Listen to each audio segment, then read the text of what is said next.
से भी अधिक है।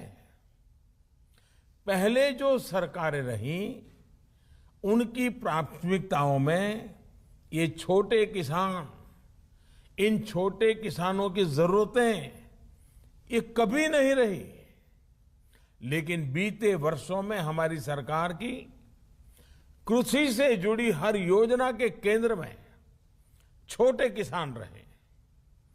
चाहे नए कृषि कानून हो, पीएम किसान सम्मान निधि हो, किसान उत्पाद संगठन की व्यवस्था हो, फसल बीमा योजना में सुधार करना हो, प्राकृतिक आपदा के समय किसानों को ज्यादा मुआवजा सुनिश्चित करना हो, हर खेत को पानी की योजना हो, या फिर यूरिया की नीम कोटिंग, ऐसे हर निर्णय का सबसे बड़ा लाभ देश के छोटे किसानों को हुआ है।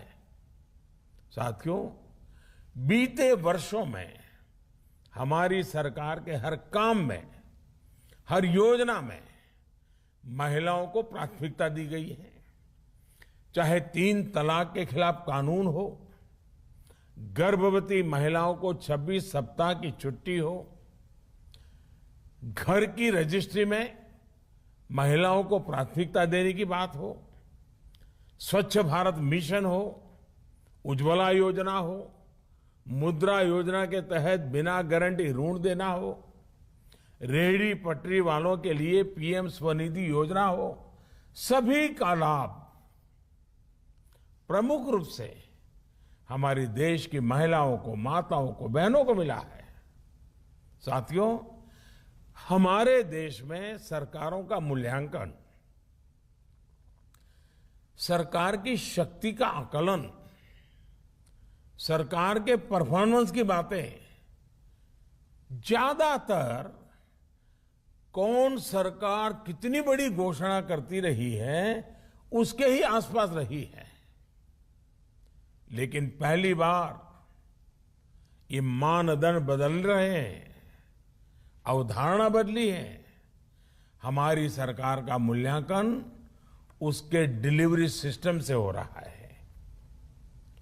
नीतियां भी, नियत भी और आखिरी इंसान तक उस निर्णय को पहुंचाना, उस सुविधा को पहुंचाना, हकदार को हक पहुंचाना, ये हमारी सरकार की विशेषता रही है। ये देश में सरकारों के कामकाज का नया मूल मंत्र रहा है। बावजूद इसके दुर्भाग्य ये है कि भाजपा अगर चुनाव जीते तो इसे चुनाव जीतने की मशीन कहा जाता है, लेकिन दूसरे जब चुनाव जीतते हैं तो पार्टी की वाहवाही, नेताओं की वाहवाही, न जाने क्या क्या कहा जाता है।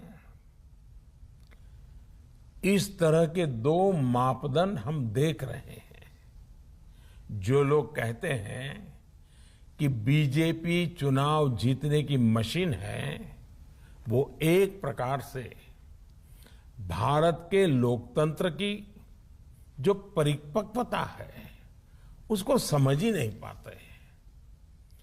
वो भारत के नागरिकों की जो सूझबूझ है उसका आकलन ही नहीं कर पाते हैं। वो उनके समझ के परे हैं। वो भारत के नागरिकों की आशा, अपेक्षाएं